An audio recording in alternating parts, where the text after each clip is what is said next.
Order अजून होणं बाकी आहे आणि जे आरोपी विष्णू चाटे त्याच्या ट्रान्सफरबद्दल जे काही अर्ज केलेला होता त्याची पण ऑर्डर अजून बाकी आहे. कारण स्वतःच अर्ज दिला होता की सुरक्षेच्या कारणास्तव मला लातूर इथं ठेवण्यात यावं आणि परत त्यांचाच अर्ज आला आहे की जे काही अडचणी आहेत त्यांना, परंतु ते आपल्यासाठी महत्त्वाचं नाही. त्यासाठी कोर्ट आहे आणि कोर्ट त्याचा निर्णय घेईल एवढंच.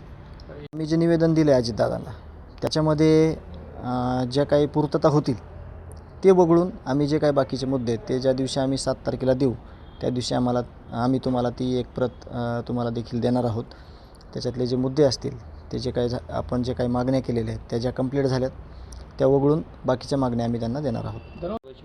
कारवाई म्हणजे हे खरं तर प्रशासनाने किंवा सगळ्या यंत्रणेनं गांभीर्यानं घेण्याची गोष्ट आहे.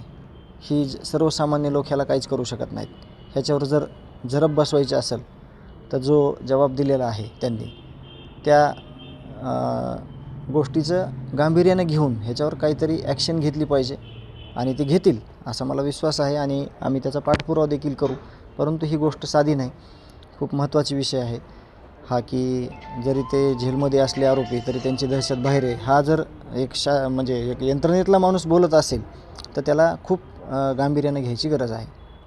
की पोलिसला इथून ज्यावेळेस गावकऱ्यांनी कळवलं की अशा स्वरूपाची महिला इथं आलेली आहे आणि तिच्या संदर्भात काही माहिती आहे का, तर त्यांनी काही त्याच्याकडं पण अर्ज वगैरे आलेले होते आणि मग आम्ही जे काही केज पोलीस आहेत त्यांच्याकडूनच हे सगळं जे काही जी महिला आली होती तिची सगळी माहिती वगैरे घेऊन ती जिम्मेदारी किंवा ते काम आम्ही पोलिसांकडे सोपवलेलं आहे.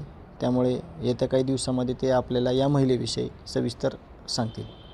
गेल्या काही दिवसांपूर्वी या सगळ्या तपास कार्यामध्ये जे काही अधिकारी नेमलेले होते, ज्या समित्या नेमलेल्या होत्या त्याच्यामध्ये जी SITची जी समिती होती त्याच्यामध्ये 2 अधिकाऱ्यांची नियुक्ती मागच्या 2-4 दिवसापूर्वी झाली 17 तारखेला. तर ती या अनुषंगाने असेल असा माझा अंदाज आहे की जो फरार आरोपी आहे कृष्णा आंधळे त्या संदर्भात अधिकची माहिती किंवा त्याच्या तपासासंदर्भात त्या कामासाठी किंवा जे राहिलेलं सप्लिमेंटरी चार्जशीट आहे त्याच्यात कुठं यांची मदत होते का अशा कारणास्तव त्यांना घेतलेला असेल असा माझा अंदाज आहे. आज न्यायालयामध्ये या सगळ्या तपास कार्यामध्ये जे काही अधिकारी नेमलेले होते, ज्या समित्या नेमलेल्या होत्या त्याच्यामध्ये जी SITची जी समिती होती त्याच्यामध्ये 2 अधिकाऱ्यांची नियुक्ती मागच्या 2-4 दिवसापूर्वी झाली 17 तारखेला. तर ती या अनुषंगाने असेल असा माझा अंदाज आहे की जो फरार आरोपी आहे कृष्णा आंधळे त्या संदर्भात अधिकची माहिती किंवा त्याच्या तपासासंदर्भात त्या कामासाठी किंवा जे राहिलेलं सप्लिमेंटरी चार्जशीट आहे त्याच्यात कुठं यांची मदत होते का अशा कारणास्तव त्यांना घेतलेला असेल असा माझा अंदाज आहे. आज न्यायालयामध्ये केला आमचे 2 अर्ज असतील की हे जे झेल प्रशासन आहे त्यांच्याकडून काही जी अपेक्षित माहिती होती किंवा जे काही आम्ही लोकप्रतिनिधी आहेत किंवा उपमुख्यमंत्री अजितदादा आहेत त्यांना आम्ही काही ॲप्लिकेशन दिलेले आहेत किंवा निवेदन दिलेले आहेत त्याच्यावर चर्चा झालेली आहे आणि त्याचं जे म्हणजे त्याच्यावर जे ॲक्शन होणार आहे तर ती एक 4-5 दिवसामध्ये आपलं बघणं आपण थांबणार आहोत त्या गोष्टीसाठी. आपण त्याचं पाठपुरावा देखील केलेला आहे. तर येत्या 4-5 दिवसामध्ये त्याच्यावर पण काहीतरी निर्णय झाल्याशिवाय राहणार नाही. म्हणून जर निर्णय काही झाले नाहीत तर आमचे जे काही अर्ज आहेत फिर्यादीकडून दिले जाणारे ते आम्ही येत्या 7 जूनला ज्या दिवशी तारीख आहे त्या दिवशी आम्ही देणार आहोत. 7 तारखेला